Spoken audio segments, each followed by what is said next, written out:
अस्सलाम वालेकुम। इधर मैं थी हस्बैंड जी से नाराज़ और हस्बैंड जी मुझे मना रहे थे और कह रहे थे अच्छा मैं तुम्हारी सारी बातें मानूँगा, मान जाओ। तो फिर मान रही थी। और बच्चे आज पढ़ने आ गए थे सुबह में और उनकी ड्राइंग बनानी थी, तो मैं उनकी ड्राइंग बना रही थी क्योंकि बच्चे छोटे हैं, उन्हें ड्राइंग बनाना नहीं आती। और ड्राइंग बना रही थी तो अब्बू इधर लेटे हुए थे, आज काम पर नहीं गए थे। फिर मैंने स्टूडेंट को बुलाया कि आकर अपने डकेट्स ले जाओ। दोपहर टाइम सामने लेंटर डल रहा था, जिस वजह से उन्होंने बिरयानी बांटी, तो फिर बिरयानी हमारी तरफ भी आई और हमने चिकन बिरयानी इंजॉय की।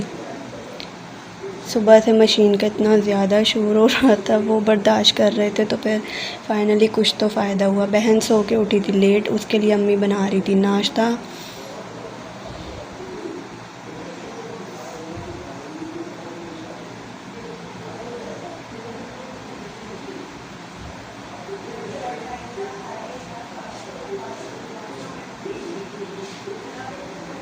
और यहाँ पर मैं दिखा रही थी कि लेंटर डलने की वजह से सामने लेबर्स लगे हुए थे, जिस वजह से पर्दा आगे करना पड़ा।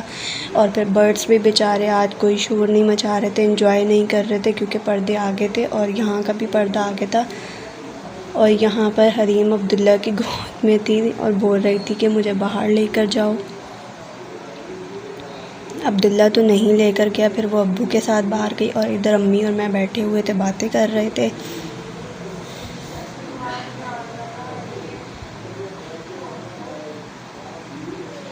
और फिर हरीम अब्बू के साथ लेके आई मिल्क के डब्बे और मिल्क शेक बनाना था तो बनाना वगैरह लेकर आई। और फिर यहाँ पर वो ज़िद कर रही थी कि मुझे ये डब्बा दो। वो समझ रही थी कि ये दूध का डब्बा नहीं, ये जूस का डब्बा है, तो वो जूस का डब्बा समझ के ज़िद कर रही थी। वो बनाना नहीं ले रही थी, मैं इसे मनाने के लिए यहाँ पर बनाना दे रही हूँ, लेकिन वो ले ही नहीं रही थी। वो कह रही थी मुझे जूस का डब्बा दो। फिर बहुत कोशिशों के बाद यहाँ पर वो थोड़ा बहुत मान गई।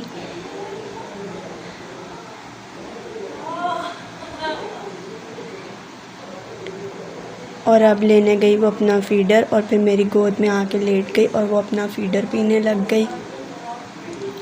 यहाँ पर पी रही है वो अपना फीडर और मान ही गई। अम्मी ने काटे मिल्क शेक के लिए बनानास और मैं बनाना मिल्क शेक पीती नहीं इतना शौक़ से, तो फिर उन्होंने मेरे लिए सेपरेटली एप्पल कट किया कि मैं एप्पल मिल्क शेक बना दूँगी।